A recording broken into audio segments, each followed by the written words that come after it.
कि हुण लखां भगत सिंह खड़े होंदे जांदे ने। जिथे पहला एक भगत सिंह सी, अज उसे सोच ते उसे लहर च होर भगत सिंह बनने तैयार हो चुके ने। इस लहर विच कले भगत सिंह नहीं बने, भगत सिंह नूं तैयार किया इन्हां ने, साडियां मावां ने ते बजुर्गां ने।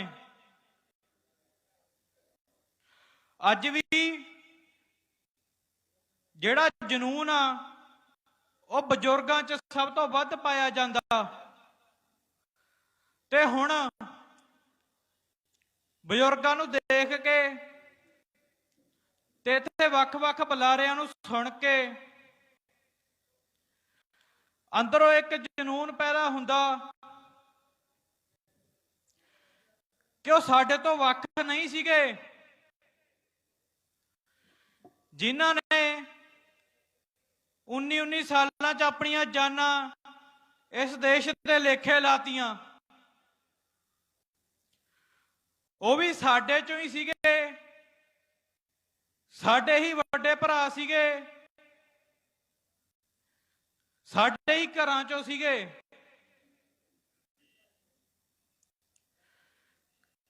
ये जिहड़ी भगत सिंह दी सोच आ, ये सानू सारे नौजवानों नूं अपनाउणी चाहीदी आ।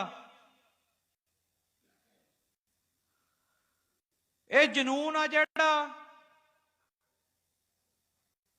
ये किसे किसे नूं नसीब हुंदा जो भगत सिंह हुणां च सी। इसलिए जिन्ने भी मेरे वीर घरां च बैठे होण जां फिर स्टेज ते आउंदे आ, पर उन्हां नूं आवाज़ां मार के जिहड़ा अगे बुलाउणा पैंदा। भगत सिंह दी सोच जिहने अपना ली उहनूं कदे कुछ कहण दी लोड़ नहीं पई। मैं +2 चों ओपन कीती आ, कर रहा, ते वो कहंदे भी ना भी कट्टिया जाऊगा, भी पेपर जिहड़े स्कूल च देने पैणे आ। पर नहीं, जे उधम सिंह हुणी पढ़ाई छड्ड के देश दे लेखे अपनी जिंदगी ला सकदे आ तां मैं 1 साल क्यों नहीं खराब कर सकदा। इत्थे मावां शहीद होईयां सी दिवाली तो कुछ दिन पहला। मेरे दिल च बड़ी ठेस लगी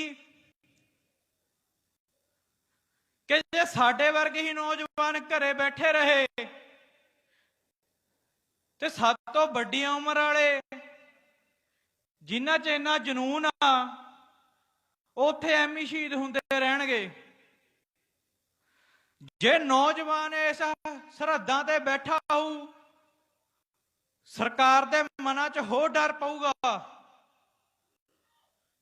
ये सरकार तां कहंदी आ कि तुसीं मखियाल दे खक्खर नूं हत्थ पाई जांदे हो, पर नौजवान ये कहंदा कि असीं यही मखियाल दे खक्खरां चों छत्ते चों मखियाल चाहांगे।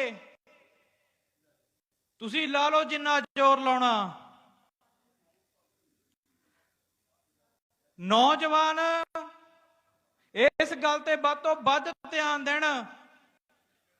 जे असीं भगत सिंह दी लहर ते चलदे हां जां उन्हां दीयां गल्लां नूं अपनाउणा चाहुंदे हां तां तनों मनों हर पासिਓਂ उन्हां वर्गे बनण दी कोशिश करिए। जिन्ना भी हो सकदा उन्हां दे राह ते चलिए। भगत सिंह ने भी यही गल आखी सी अखीरले समय च कि रूस का इनकलाब जो बुक का नाम सी ओहदा अद्धा पन्ना मेरे बाकी नौजवान वीर खोलणगे। वीरो ਭਗਤ ਸਿੰਘ ਦੀ ਸੋਚ ਨੂੰ ਅਪਣਾਈਏ ਆਪਾਂ ਤੇ ਆਉਂਦਾ ਉਹ ਅਖੀਰਲਾ ਪੰਨਾ ਆਪਾਂ ਖੋਲੀਏ। ਤੇਰੇ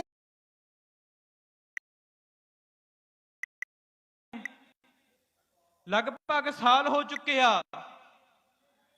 ਇਹਨਾਂ ਦੀ ਕਹਿਣੀ ਅਤੇ ਕਰਨੀ ਵਿੱਚ ਮੈਂ ਸਮਝਦਾ ਕੋਈ ਫਰਕ ਨਹੀਂ ਹੈਗਾ, ਕਿਉਂਕਿ ਘਰੋਂ ਤੁਰਨ ਲੱਗੇ ਆਪਣੇ ਬੈਗਾਂ 'ਚ ਕਫਨ ਪਾ ਕੇ ਨਾਲ ਲੈ ਕੇ ਆਏ ਨੇ। ਇਹਨਾਂ ਨੂੰ ਮੌਤ ਦਾ ਡਰ ਨਹੀਂ ਹੈਗਾ। ਜਿਹੜੀ ਹਕੂਮਤ ਇੱਥੋਂ ਦੀ ਕਹਿ ਰਹੀ ਆ, ਸੋਚ ਰਹੀ ਆ ਕਿ ਪਤਾ ਨਹੀਂ ਇਹ ਡਰ ਜਾਣਗੇ, ਪਰ ਇਹ ਆਪਣੇ ਨਾਲ ਕਫਨ ਲੈ ਕੇ ਆਏ ਨੇ। ਇਹਨਾਂ ਨੂੰ ਮੌਤ ਦਾ ਡਰ ਹੀ ਨਹੀਂ। ਇਹ ਮਸਤ ਮੌਲਾ ਨੇ, ਫੱਕਰ ਬੰਦੇ ਨੇ, ਇਹਨਾਂ ਨੂੰ ਉਸ ਪਾਸੇ ਦਾ ਧਿਆਨ ਹੈ ਹੀ ਨਹੀਂ। ਪਰ ਹਾਂ, ਜੇ ਮੌਤ ਦਾ ਡਰ ਵੀ ਨਹੀਂ ਤਾਂ ਅਸੀਂ ਇਹ ਤੇ ਹੱਕ ਆਪਣਾ ਜ਼ੋਰ ਆ ਜਿਹੜਾ ਹੱਕ ਜਮਾਈ ਬੈਠੇ ਆ। ਸਰਕਾਰ ਵੱਖ-ਵੱਖ ਤਰੀਕਿਆਂ ਨਾਲ ਸਾਨੂੰ ਉਠਾਲਣ ਦੀ ਕੋਸ਼ਿਸ਼ ਕਰ ਰਹੀ ਆ ਤੇ ਸਾਡੇ ਮਨ 'ਚ ਕੋਈ ਅਸਰ ਨਹੀਂ, ਕੋਈ ਡਰ ਨਹੀਂ। ਅਸੀਂ ਅਣਦੇਖਿਆ ਕਰਦੇ ਆ। ਜਿਨ੍ਹਾਂ ਨੂੰ ਡਰ ਹੁੰਦਾ ਉਹ ਤਾਂ ਪਹਿਲੀ ਗੱਲ ਘਰੋਂ ਹੀ ਨਹੀਂ ਨਿਕਲਦੇ। ਕਹਿੰਦੇ ਆ ਉੱਥੇ ਇਹ ਜਿਹਾ ਕੁਛ ਹੋ ਰਿਹਾ, ਸਾਨੂੰ ਕੀ ਲੋੜ ਆ। ਪਰ ਜਿਹੜਾ ਜੰਗ ਦੇ ਮੈਦਾਨ ਵਿੱਚ ਨਿਤਰਿਆ ਹੁੰਦਾ, ਖੜਾ ਹੁੰਦਾ, ਉਹੀ ਦੁਸ਼ਮਣ ਦੀਆਂ ਚਾਲਾਂ ਨੂੰ ਬਖੂਬੀ ਤਰ੍ਹਾਂ ਜਾਣਦਾ ਹੁੰਦਾ।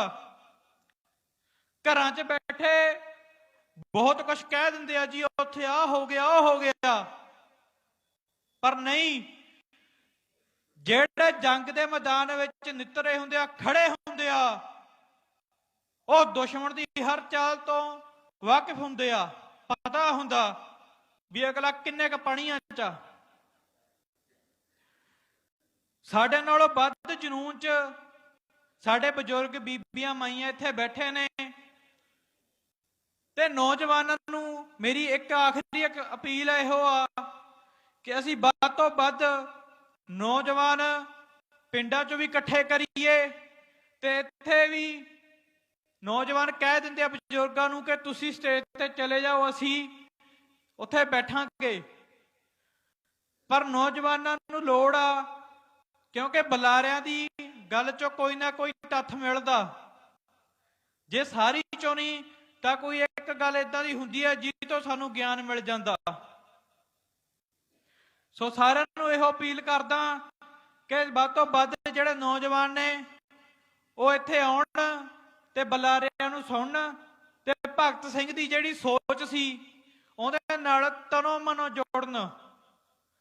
ਸਾਰਿਆਂ ਨੂੰ ਆਖਰੀ ਅਪੀਲ ਆ, ਇੱਕ ਜ਼ੋਰਦਾਰ ਨਾਅਰੇ ਲਾਈਏ ਤਾਂ ਕਿ ਪਤਾ ਲੱਗੇ, ਇਨਕਲਾਬ, ਇਨਕਲਾਬ।